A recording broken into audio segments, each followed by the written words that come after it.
A shark is a primordial design, a torpedo built to catch and shred prey. These cold black eyes, like a doll's eyes, are nothing but dark pools of basic rudimentary instinct, right? Well, some sharks are built differently than their kin. The Mako is one of a few fish with an interesting adaptation that is foreign among other fish. These hot-blooded predators of the temperate ocean have an ability that gives them an edge against their most elusive food sources. Sometimes the only way to survive is to chase down and catch life, death, and taxonomy.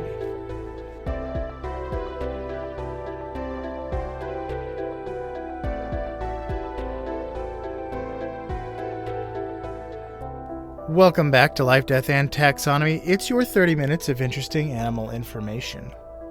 I'm Joe. And I'm Carlos.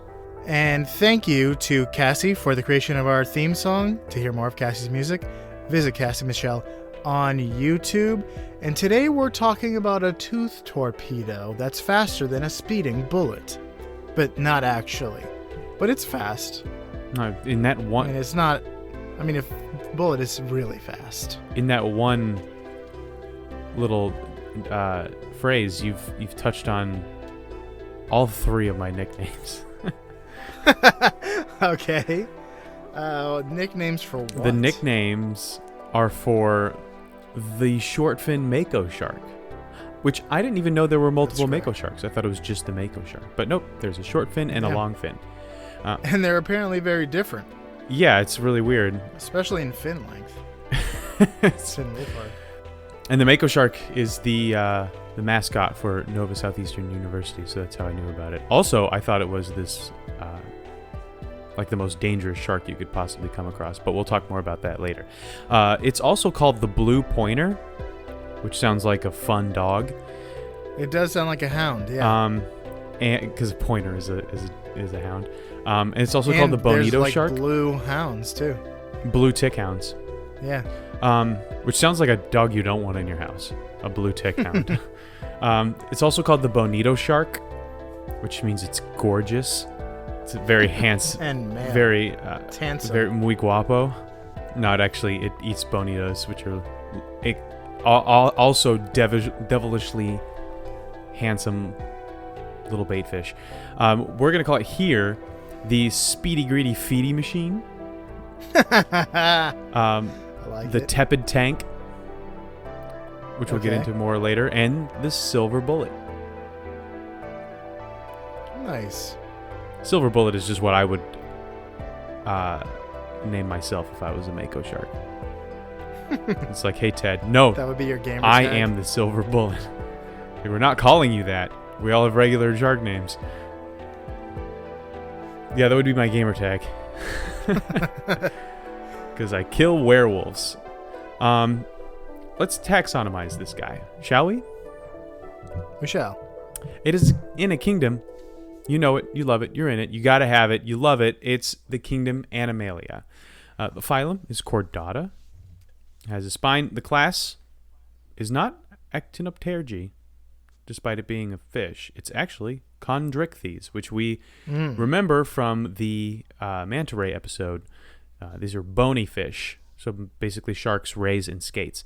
Not bony fish. Cartilaginous fish, the opposite. Bony fish are Actinopterygii. Man, I can't speak today. The order is Lamniformes. The family is Lamnidae. The genus is Azurus, which I think is Greek for Azurus heck don't want to swim with a Mako shark. And the species is Oxyrhynchus. So Azurus oxyrhynchus. That's about as close as I can get for the shortfin Mako shark. But since we're in the business of naming things, it's time for my favorite part of the show, Critter Groups. Part of the show where I ask you, Joe, a question, and that question is the same every time. What is the name of a group of this animal? We're going to do sharks. What is the term of venery, or what is the collective noun? It's all the same thing. So, you got a group of sharks together. Would you call that A, a shiver of sharks? Would you call it B, a raft of sharks? C, a frenzy of sharks? Or D, a charge of sharks?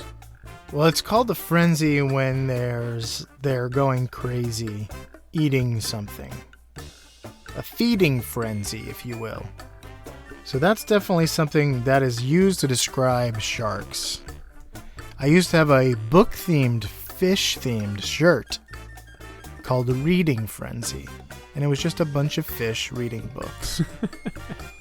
Sounds like LeVar Burton definitely needs to be reading the Reading Frenzy. So I'm going to go with frenzy. Final answer. Incorrect. The answer was shiver. It's a shiver of sharks. Swell. Because you know how sharks are so well known for Being cold-blooded. shaking in their boots? And being just so cold all the time? Well, we might shiver and shudder at the sight of them. That's true. Especially at the sight of a group of them. So then they should have been called a Pee My Wetsuit of sharks. It's a good thing it's a wetsuit, not a dry suit. Yeah, I know, because then it immediately becomes a wetsuit. So yeah, I remember you remember Screaming Frenzy? That was a term of entry. I can't remember what animal it was for, and I typed it in, and it turns out there's a wine called Screaming Frenzy. So I'm just never gonna find out. I think it was the Swift. Oh, that's right. The Palm Swift. One of the few binomial venery names. Binomial terms of venery. We're getting good with the terms here. All right, let's talk about where the Mako shark lives. It's everywhere. It's just the ocean, except for the Arctic parts. It's the entire range of the orca, except without the cold zones. So, tropical, subtropical, and temperate. Yeah, I mean, it'll go as far as Canada, and as far south as Chile. But it's most of the ocean. Obviously, no landlocked seas, but it hangs out in the Mediterranean. It's everywhere. So let's talk about what it looks like. So let me paint you a picture of this shark. Well, paint a picture of a shark, and you're done. It's very sharky. Can I say that? Yes, I can. It's your prototypical shark. It has a slim, tubular body. It has a sharp, pointed snout, large black eyes, devoid of soul or feeling. Like a doll's eyes. Like a doll. Yeah, I can't believe I forgot to mention Quint. It has an extremely janky set of like a thorn bush of teeth in its mouth that, like, with no rhyme or reason, they just stick out in all different directions. It's just like a sea urchin for gums. So that's pretty intimidating, and it's counter shaded, which, if you remember, with especially a lot of animals that live in the ocean, they will have darker tops and lighter bellies, so that when you're looking down, they blend in with the darkness of the deep, and when you're looking up, they blend in with the light of the sky. So they have a silver back and sides, and a white belly, which is something you will see in most sharks that do not live at the bottom of the sea. Very true. So I guess the only way to determine really find out the difference between this shark and others is to figure out how big it is. We should probably compare it to other sharks. That sounds like a good idea, right? I have a kind of a better idea. Let's compare it to something ridiculous. Welcome. Oh, that's a good idea. I like that. Let's that'll definitely get the right idea across. Welcome to the Beloved Measure Up segment, the official listener's favorite part of the show. The part of the show that's presented when we do that. When we present the animal size and dimensions in relatable terms through a quiz that's fun for the whole family. It's also part of the show that's introduced by you when you send an audio of yourself singing, or chittering the words measure up into ldtaxonomy@gmail.com. We have a new Measure Up intro this week. Do we? I'm excited. It comes again from the wizard Gandalf. Do you remember the last time? Gandalf has just been a real pal here. Well, last time he rickrolled us. Oh, that's never mind. Never mind. But he wrote when sending in his measure up, he wrote, "My apologies for my previous submission. Saruman hacked my account. Go in peace," he says. Yeah, this better not be a second rickroll. Otherwise, I'm going to tell him to fly, you fools. All right. Well, let's see. Without further ado, the listener's favorite part of the show. Fly, you fools, and measure up! Whoa, he actually put fly, you fools in there. Yeah, he did. I'm a prophet. I know. I'm very sad that this is right out. So his final words as the gray were measure up. Right. I mean, unless he said something to the Balrog as he was that's stabbing true. it and stuff. Like, I hate you. Like, hey, I hate you. You were my brother, Balrog. I loved you. Thanks, Gandalf, the wizard Gandalf. Hot take: Anakin didn't turn into Darth Vader. He became the Balrog and sank into the lava. And into this. I mean, it's also a long time ago, just in a galaxy right here. Kind of, yeah. But yeah, thank you so much, the wizard Gandalf. Your contributions to both this podcast and Middle Earth are unparalleled. Very true. Okie dokie, let's get into it. Let's talk about length. They're about 3.2 meters, or 10 feet. That's a lot. So, how many Mako sharks go into the length of a square acre of land? So, if you have an acre, which is normally a rectangle, if it was a square, how long would it be? Is this some sort this isn't ridiculous. I mean, it's not, I'm confused. This is so weird. Okay, here's a hint. In the UK, in the 19th century, the swing riots broke out over poor wages and unemployment of farm workers. Between 1770 and 1830, 6 million acres of formerly common land were enclosed, which means it was absorbed into larger owned farms. The riots also had to do with the new use of threshing machines, like the shark, which made it so fewer workers are needed to complete a harvest. The swing riots were named after the fictitious Captain Swing, who is not a jazz musician, and instead who is a fake person who would sign threatening letters to officials and farmers. Ironically, the riots ended with 19 hangings, so Swing was correct, along with 644 imprisonments and the sending of 481 people to Australia. So, here's the real hint. An acre is traditionally a rectangle that's equal to 1 chain by 1 furlong. What does this have to do with the Mako shark? Is it the threshing? The thresher shark thresher is shark, also a which shark? is very closely related to the Mako shark. Oh my. Okay. Whenever it's from all over the place, there's no country to zero in on to learn facts about. So we're just gonna learn. I started reading about the swing riots, and I was like, I want to talk about the swing riots. Okay, I guess it's your segment. I don't know. If an acre was a square, would go into the length of an acre? 10. No. Because I live on a quarter of an acre. So I'm going to go with 20. I think it's... 20 sharks? Yeah, I think an acre is 200 feet by 200 feet. I don't know. Final answer? That's probably wrong, but sure. Yeah. The correct answer was 20.8 sharks. No. A square acre is about 208.71 feet by 200. You get it. It's a square. Nice. A square an acre in general is like 4,000 plus square yards, I think. I don't understand the math because this doesn't add up to what a regular acre is. So it's on Wikipedia. Don't ask me. I know that I live on a basically square quarter of an acre, and I know that it's 100 feet by 100 feet ish. So then I just multiplied that by 2.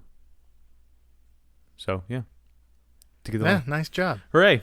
We know more about acres and 18th century hangings. So let's talk about weight. There's a little bit of sexual dimorphism, and the female is actually a little bit bigger in terms of the Mako shark.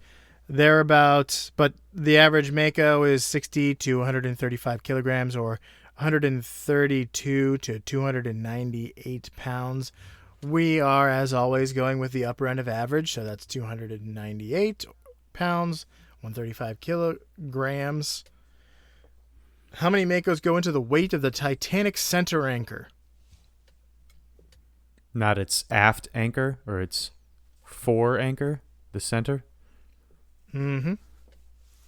That's a bummer because I know down to the gram how much those other two are.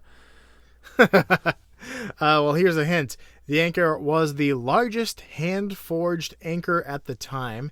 It measured 15 feet in length, and the anchor was produced in pieces by 3 different companies. Hand-forged. You ever wonder why ice cream companies say that it's hand-scooped ice cream? Like, I don't care if it's hand-scooped ice cream. It doesn't make it taste better. Okay. I'm going to say that it's 30,000 pounds.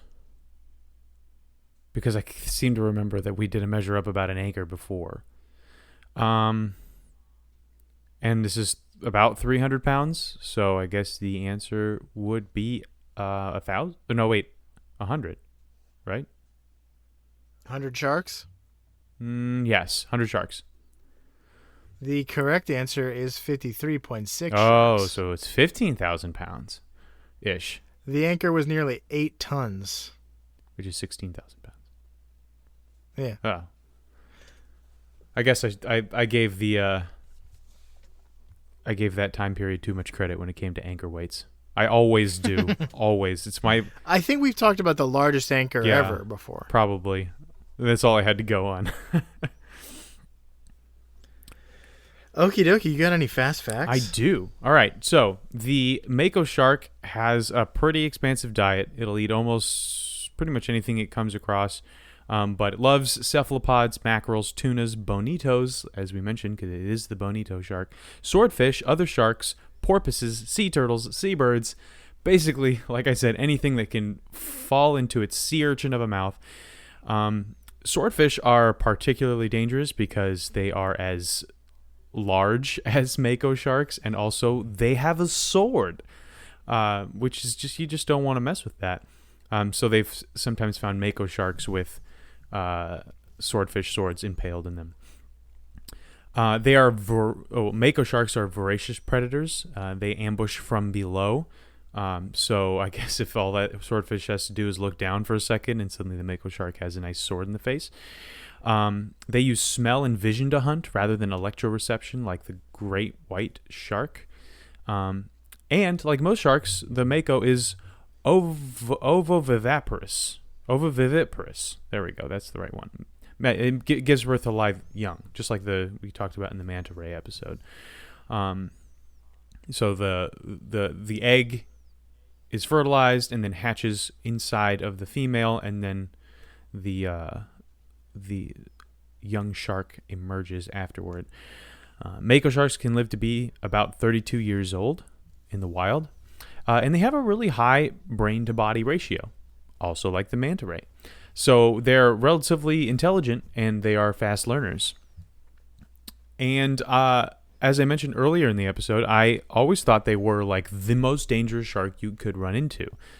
So whenever someone would be like, "Oh, the great white's like super super dangerous," I'm like, "No, the Mako shark's way more dangerous." But it turns out there's only 9 recorded attacks and 1 fatal attack ever from Mako sharks. So I was always like afraid of because growing up on the beaches of South Florida, like just on the beach, I just had like a little hut. No, I'm just kidding. But I always in my kid brain was like there's just Mako sharks patrolling out there near the sand drop off, so we definitely need to not go there. I'm not afraid of great whites, but I'm definitely afraid of Makos. I thought it was the bull sharks. Well, I hadn't known about bull sharks then. I didn't realize that they could live in fresh water and that they were in the Illinois River. So definitely now I would have to say that bull sharks would be if I had to pick a shark to be afraid of, it would probably be the bull, and then the tiger, and then the great white, and then the Mako, and then like a whale shark, probably just for accidentally swallowing me. Or bumping into you and crushing my legs. But yeah, that's it. It's all the fast facts. Do you have anything major to talk about or minor? I do. I'm calling this major fact the hot-blooded hot rod. So, most sharks. First of all, strap in because we've got some distance to cover, and we don't got Mako's speed. So here we go. Most sharks are ectotherms, which means they're cold-blooded like other fish, and also reptiles and amphibians. Ectotherms depend on their environment to regulate their body temperatures, so they're found in the greatest diversity in warm regions. That's why you find most sharks in tropical or subtropical waters. There are Arctic sharks like the Greenland shark, which is also an ectotherm, but it survives by adapting to an extremely slow metabolism, and we've talked about that. And you can click on the link on this episode to go and listen to that. But they're also some of the slowest swimming fish in the ocean.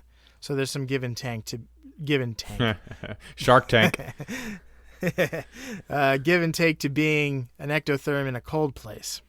But a few sharks, including great whites, are endotherms, endothermic, which means they're warm-blooded.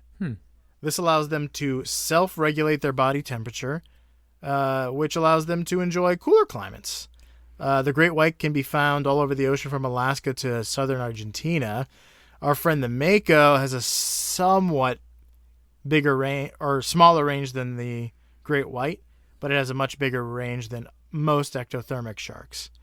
But it still prefers warm and temperate water, but it can be found all over the place, like you said. However, its warm blood may lend itself to something else, which is high-performance swimming. Same. So before we get into that, let's talk about... So, like, when we say they're warm-blooded, their systems aren't exactly the same as, like, mammals and birds, which are also warm-blooded. Humans and other mammals and birds with warm blood have very different bodily systems to fish, especially cold-blooded fish. So your blood flows from your heart to your organs and back again a hobbit's tail. Then it's sent to the lungs to be oxygenated and then back to the heart to be distributed. The cardiovascular system and respiratory systems are two separate but connected systems. In fish, it's all one system, where the heart pumps blood to the body, then through the gills and directly back into the body. I'm loving this blood conversation. Well, get used to it. This is a very bloody. But it's all where it's supposed to be. That's good. I like blood where it's supposed to be. So cold-blooded sharks do generate their own heat in their swimming muscles. But these muscles are on the outside of their flanks and close to the skin where most of the heat is lost to the ocean, like Wilson the volleyball. Poor Wilson. Warm-blooded sharks have swimming muscles that are buried in their bodies, which keep them warmer longer. So their primary swimming muscles are in the middle of their bodies rather than on the edge close to the water. Makos have more red muscle, which is more powerful and requires more oxygen than white muscle. To supply this type of muscle, endothermic sharks have wider arteries that direct blood inwards to their swimming muscles. So their special network of arteries is called rudimentary, something like that, which means like wonderful net or something. I forget what it translates to, but it's like a wonderful little net of arteries. That's what I'm going to tell the next fisherman I see. I'm going to say read Mirabile. And he was like, what? And I'm going to say, you heard me. Don't you speak good net language? Don't you speak net language? So do you know the difference? I know you like to talk about this, but do you know the difference between a vein and an artery? Let's pretend I don't want to talk about it. Arteries carry oxygenated blood to the muscles, and then veins carry oxygen depleted blood back to the heart. Yeah, great, good stuff. So the vein and artery network involves a close net of tubes that carry blood to and from the muscles and the heart. A close, wonderful net. Yeah. Arteries carry oxygenated blood to warm swimming muscles where it's heated, the blood is. And then veins carry oxygen depleted blood close to the counterflowing arteries. So, in other words, the heated blood in the veins transfers heat to the blood in the arteries, which sends that heat back into the muscle that produced the heat in the first place. So because this net of arteries is close together, and there's something called counterflow, where instead of flowing together parallel, they're flowing opposite parallel. So the blood that's going and coming and going. So warm blood is leaving, transferring its heat back into the blood that's going back into the engine room, which is the muscle. So you have kind of this equilibrium where blood in the arteries and veins are around the same warm temperature. Since sharks need to continually swim to respirate, the shark maintains its own heat systems. So it's this pretty ingenious little thing, because it's in an animal that's constantly using its muscles, and the muscles are what's generating heat. That's great.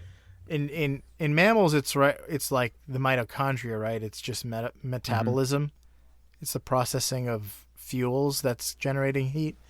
But what does this all have to do with speed? And I'll tell you. The Mako shark is the fastest shark in the world. They can reach speeds of up to 35 miles per hour, which is 10 miles per hour faster than the speed of their fastest prey, which is tuna.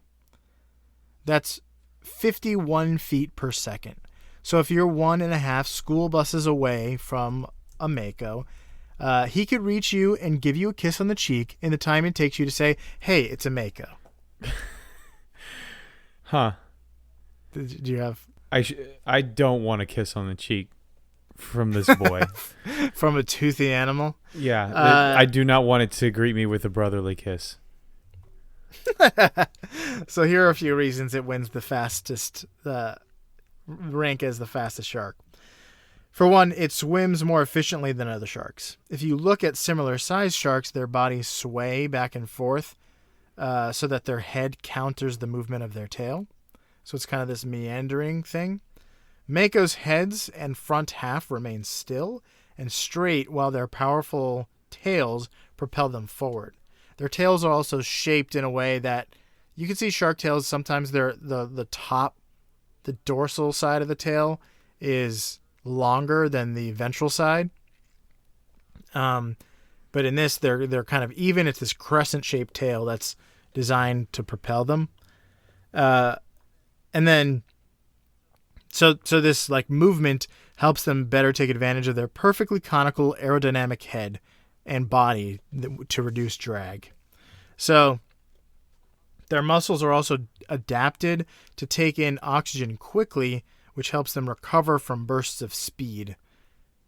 And then finally, their warm-blooded nature keeps their swimming muscles warm, which aids in performance. But how does warm muscle aid in performance? I know my warm muscles help me perform. I got to warm up. I got to stretch. That's true. You do. You have to warm up. A cold muscle can snap. I wouldn't want to sprain my swimming muscles. For sure not. But when it comes to sharks, a study in 2003 examined metabolic enzyme activity in the muscles of a variety of sharks, including ectothermic and endothermic sharks like the Mako and Thresher. So, do you know what they found? I don't. I'll tell you what they found. Please tell me. They said adjustment of enzyme activities in vivo red muscle and white muscle temperatures in the endothermic lamnids elevates citric synthase and lactic dehydrogenase in both tissues relative to the ectothermic sharks. You got that? Yeah, that makes sense. Dehydrogenase. They just call them lamnids. Just to add bigger words to the sentence. Well, because they were talking about a number of different lamnids. Of course. So, in other words, hot muscles are good. Hot muscles enhance enzyme activity, which helps with aerobic and anaerobic performance. It's like a Dodge Charger. It's a hot muscle, hot rod. Yeah, a hot muscle is a fast muscle. Yeah. Thanks for translating that into English for us. I feel like I had more trouble with the sentence I wrote for some reason. But I had to learn this. I had to learn a lot about like anaerobic and aerobics and stuff like that, and it ended up not really having. I didn't really have to know that. Well, this was definitely an episode for you because I probably couldn't have made it through it. Oh, because of the blood? Because of the blood. Just go back and listen to episode 4 or whatever, where we do the horned lizard and the vampire bat, and you'll find out how much I love talking about this wonderful subject and a wonderful net. Just love wonderful nets of veins and arteries. Well, that's all I got. All right, thank goodness. That was the Mako shark. Very cool shark. I didn't realize that how many sharks were warm-blooded. Endotherms? Yeah. I didn't even. A couple. The great white thresher shark. That's well, crazy. the thresher shark was like was up in the air for a while, and this study that I just talked about was like. Because the thresher sharks seem to have a performance very similar to the endothermic sharks, they were like, maybe the thresher shark is endothermic. And then I looked it up. Is the thresher shark endothermic? And they said yes. Did we? I hope we talked about that in the episode. We might have. But just like the thresher shark, the Mako shark will use cavitation bubbles to attack it, to stun its prey. So it'll just go and do a little tail whip to lower your defense. But there have been reports of spear fishermen swimming around with like a fish on the end of the spear, and then a Mako will just come up and kind of like flick it off with a cavitation bubble, which is pretty crazy. So you're less likely to get attacked by a Mako shark, but very likely to have your dinner stolen. Very true. So for you out there in Podcastia, stay salty, stay speedy, and take care of your wonderful net of veins and arteries like the Mako shark here in Life, Death, and Taxonomy.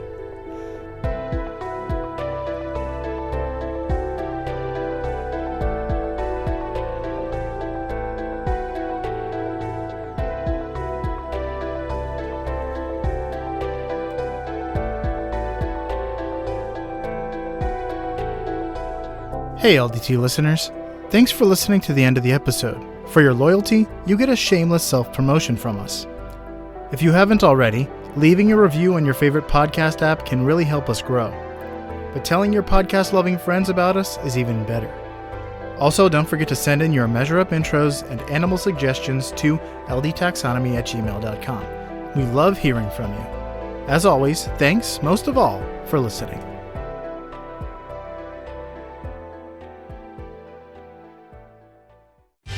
Life, Death, and Taxonomy is my favorite in the world podcast. Did you almost throw up on that? There's a little bit of theatrics.